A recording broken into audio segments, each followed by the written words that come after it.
Buenas and half a day from the island of Guam. You're listening to the inaugural episode of Memoirs Pasifika, a podcast series exploring events, movements, and people in modern Micronesian history. I'm Tony Azios, the show's producer, and our anchor today is Dr. Lujan Bevacqua. He's an historian and teacher of CHamoru, the indigenous language of Guam and the Northern Mariana Islands. In this episode, Dr. Bevacqua will tell the story of Governor Carlos Camacho's trip to Vietnam at the height of the war, which not only gave comfort to Guam's battle-weary troops, but helped shape Guam's political history, launch a practice among politicians nationwide that continues up until today, and even inspired a hit song. Let's begin.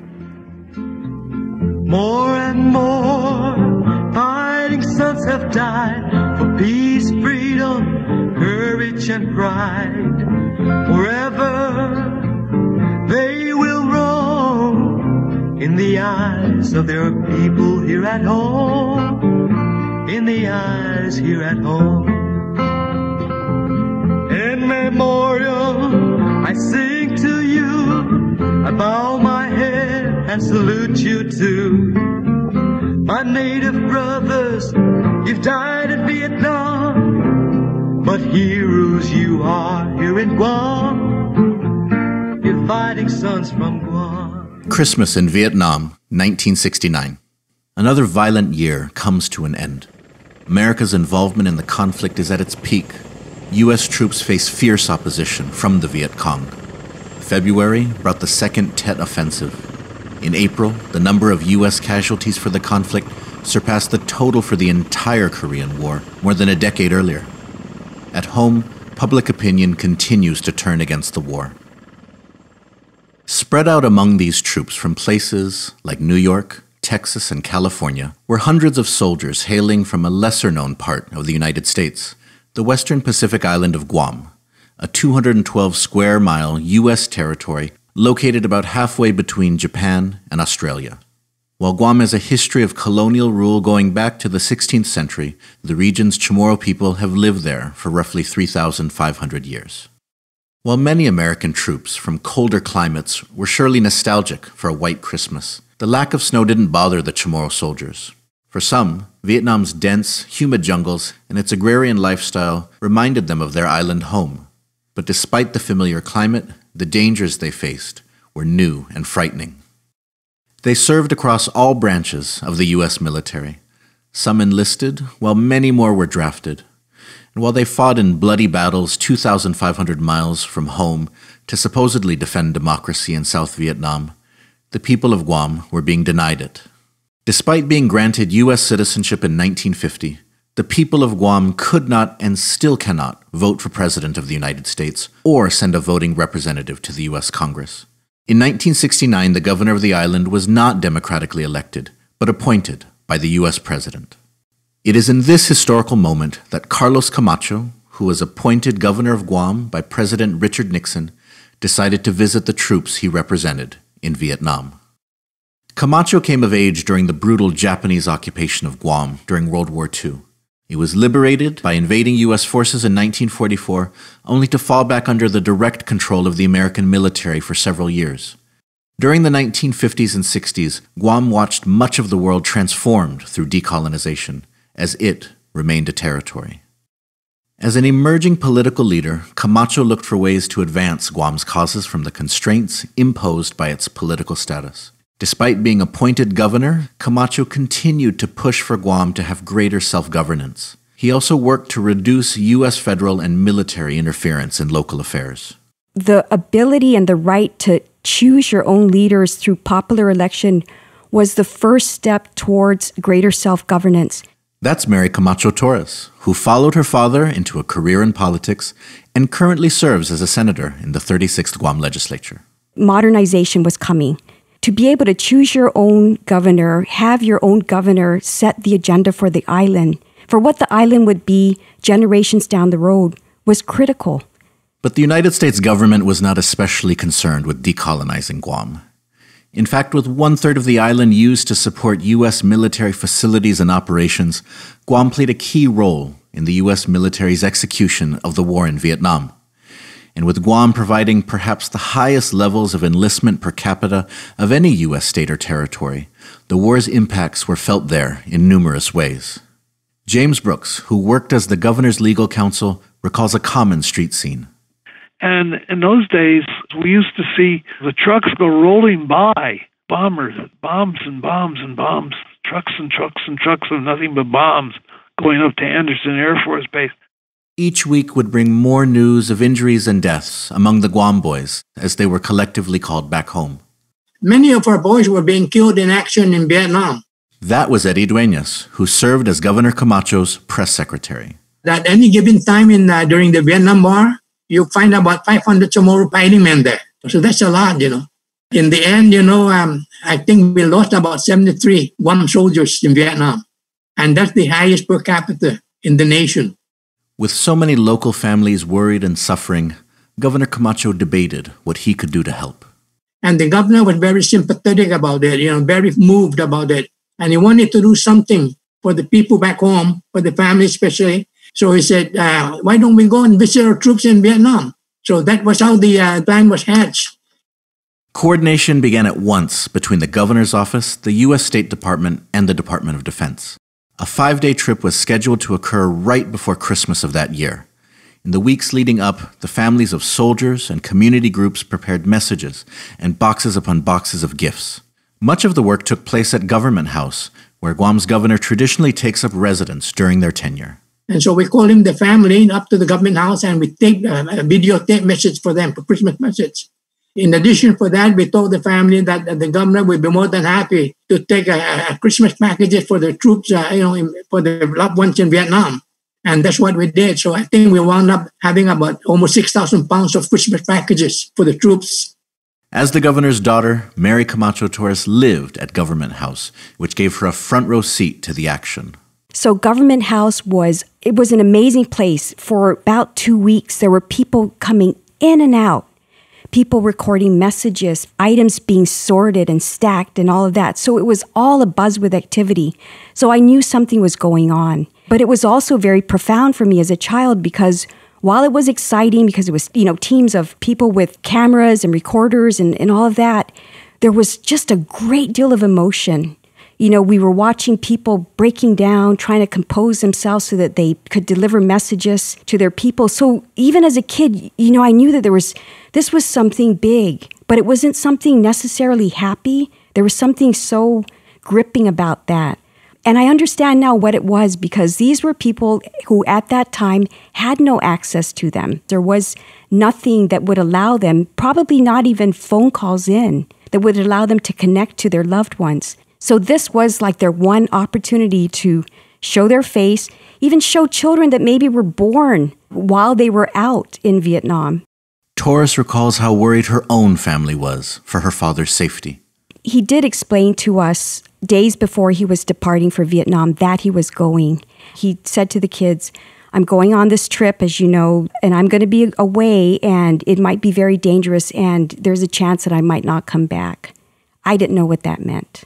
But the one memory that I do have that just grips me to this day is the night that before he was leaving, I was asleep already and I heard rustling, right? So I woke up and the light was on in the hallway and I made my way to my parents' bedroom. And I stood there in the doorway, the door was open, and I saw my father embracing my mother, and she was sobbing uncontrollably, her head in his shoulder, just sobbing and sobbing. And that scared me so much because I realized that something was wrong.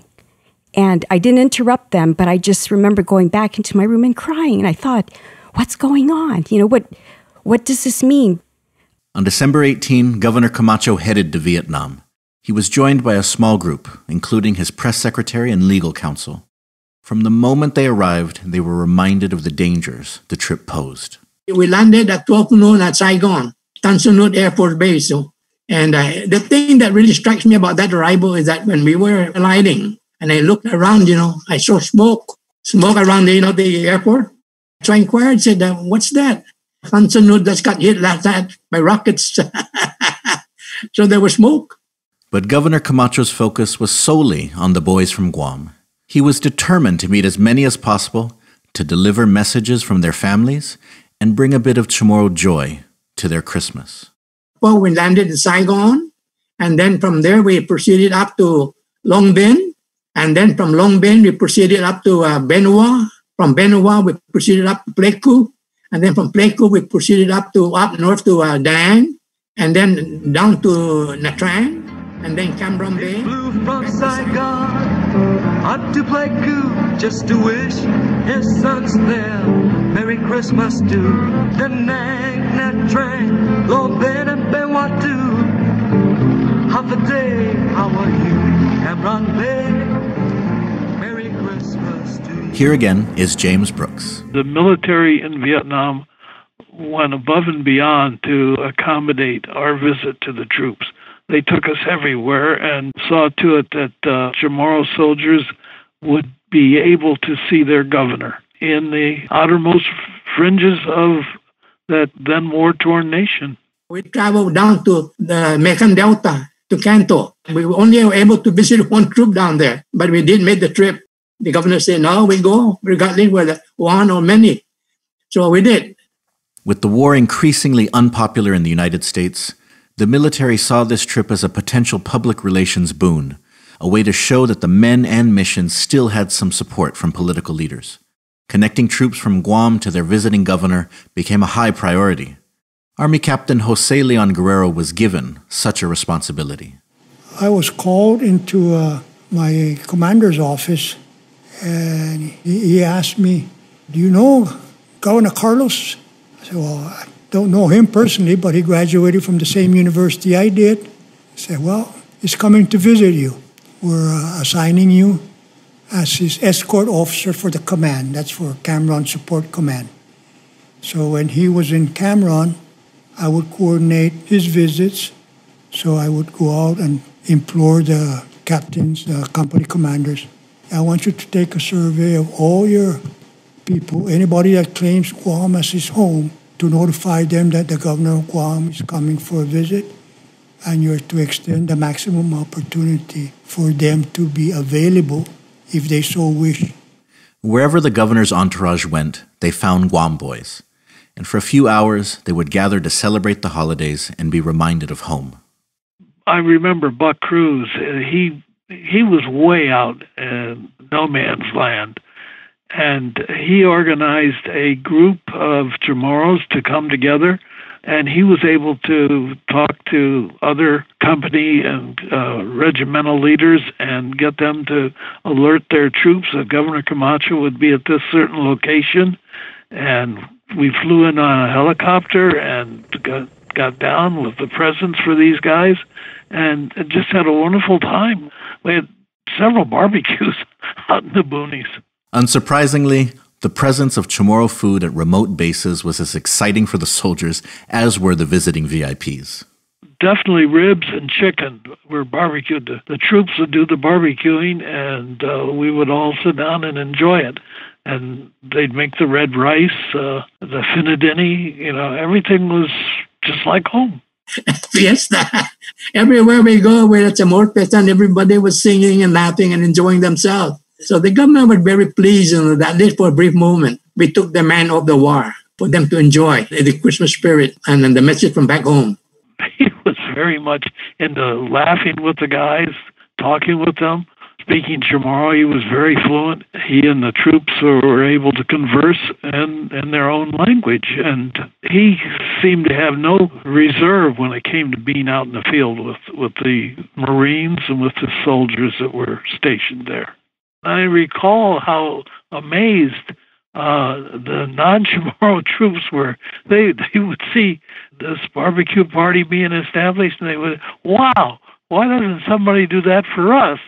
Every so often we were asked by some soldiers from the mainland, what happened? Where's our governor? I said, I don't know. I cannot speak about your governor, but I can speak for mine. We're here to visit our CHamoru troops. From site to site, the governor shared any news he had of the soldiers' families and asked if there was anything that he or his office could help them with while deployed. One thing I remember, there was a young man, he came up to Carlos and he said, Governor, he said, I'm really having some problems with my teeth and I can't get anybody to take care of it. And Carlos took it to heart and he got a hold of the commanding officer of this soldier's unit. And he said, hey, this boy needs dental care. and please take care of that. So lo and behold, he got the dental care he needed. A young singer named Johnny Sablan, who was making waves in the small but growing world of contemporary CHamoru music, was also part of the entourage. We invited Johnny Sablan to come with us because, he was becoming an upcoming popular recording star. And we want the men to have a local touch of entertainment, And so Johnny consented very graciously, and he even brought along some of his recording that he donated to the troops. And then every time we hit a place, we had a gathering, Johnny will be entertaining, spreading the holiday spirit. So my dad's stories, he talked about how happy everybody was. He talked about how Johnny Sablan was a charm. This young guy with his guitar. But he talked about how there were a few times that it got a little sketchy because they were in the camps and they got warning that the enemy was on the path forward, so they had to get in the choppers and evacuate right away. So he said that the danger was very real. But he mostly talked about how they sang, they loved their biskutsu, their biscuits in their care packages, and how, some people were just thrilled that the rusketi didn't get crushed, those little shortbread cookies. But mostly he was happy that he was able to be part of that Christmas experience. After 5 whirlwind days, the trip came to an end. In that short time, Governor Camacho met with roughly 400 of Guam's soldiers at 7 sites across Vietnam. The journey inspired Sablan to write a song on the plane ride home. He titled it A Christmas Odyssey. Well, my sons, you're not forgotten. This I'm glad to say. I brought you a gift from home. Your families and your dear friends I bring to you. They would like to wish you Merry Christmas too. Merry Christmas, my son. They joke and cry. They held their head with pride as they gazed at their presents side by side. One young soldier said, Mr. Governor, thank you made my Christmas so great. So I was asking him about that. I said, Johnny, how did you come up with that song? And to this day, every time we hear it, we cry. And he said, so in that plane ride, that few hours, he wrote the song and composed it right on there. And he said, it was one of those things that he can't believe he was able to do it. And he feels that it was almost like a God-driven kind of mission for him because it was a song that he wrote on the spot, and it was precise, and it was just one take.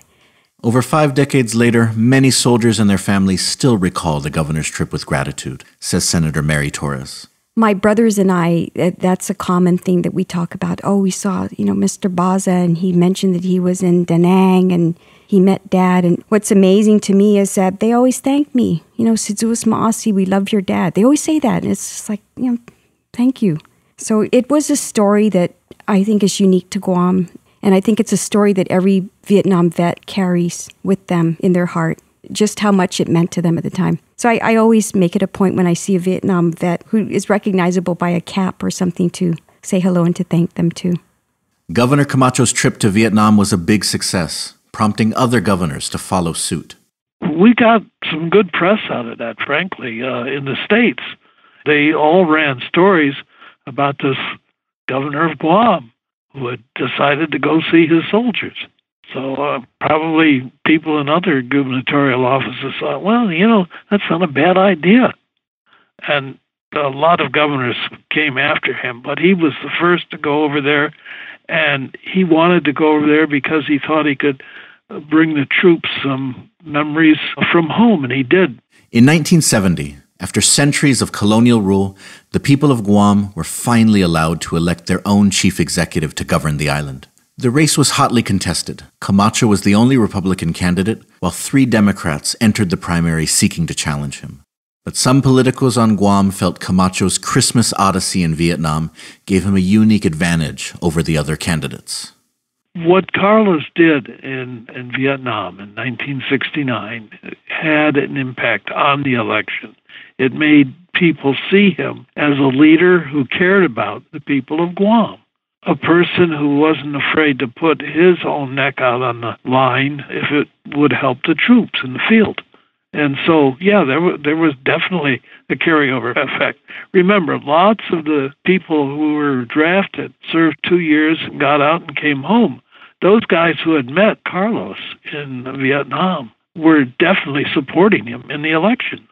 Carlos Camacho won the gubernatorial race in 1970, placing him uniquely in Guam's history as being both its last appointed governor and its first elected governor.